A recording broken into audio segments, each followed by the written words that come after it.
જામનગરથી દ્વારકાધીશ આજે રામનવમીના દિવસે પૂરી કરી છે.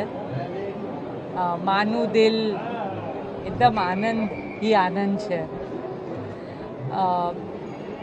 આનંદની સાથે બધા જે યુવકો સાથે આવ્યા છે એ આપણી સંસ્કૃતિ, આપણું હેરિટેજ, આપણું કલ્ચર આગળ લઈ રહ્યા છે.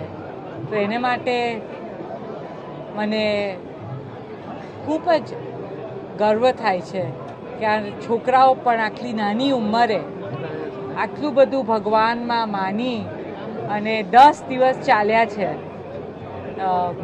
બસ દ્વારકાધીશનો ઉપકાર છે, એના આશીર્વાદ છે. અને મુકેશને હું બસ બધા યુવકોને ખૂબ ખૂબ આશીર્વાદ આપીએ છીએ. धन्यवाद. जय श्री कृष्ण, जय द्वारकाधीश. आप सबको जय द्वारकाधीश और रामनवमी की बहुत बहुत शुभकामनाएं. आज 10वां दिन है और हमारा पद यात्रा का अंत है. आप सबको श्री द्वारकाधीश आशीर्वाद दे और मेरा दर्शन हो चुका है और पद यात्रा का समर्पण हो चुका है. सबको जय द्वारकाधीश और आप सबका बहुत बहुत धन्यवाद. आज अनंत का 30th बर्थडे है और अनंत की इच्छा थी कि शादी के बाद वो इधर चल के आएंगे हमारे घर से, जामनगर से.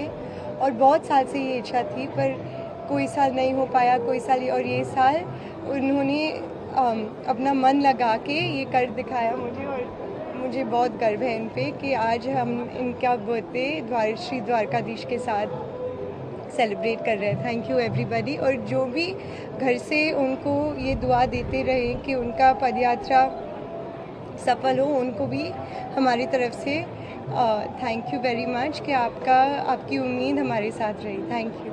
દેશનો હુકમ હતો કે મને પદયાત્રા કરાવીને અહીંયા આવ્યા. આ રાજધિરાજ છે, આખા વિશ્વના રાજધિરાજ અહીંયા બેઠ્યા છે અને એ ચાલે તો અમે લોકો બધા ચાલે. અમે બધા એના રમકડા છે અને દ્વારકાધીશના દર્શન મારી થઈ ગઈ આજે. એ જ મારે એક લક્ષ્ય હતું જ્યારે જામનગર મારા ઘરથી હું 10 દિવસ પહેલા નીકળ્યો હતો તો લાગતું હતું કે ક્યારે પહોંચશું, થઈ જશે નહીં થઈ જશે.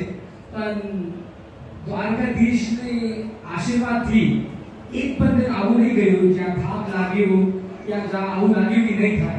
અમારી તમામ માહિતીથી અપડેટ રહેવા માટે જોડાયેલા રહો S9 ન્યૂઝ સાથે.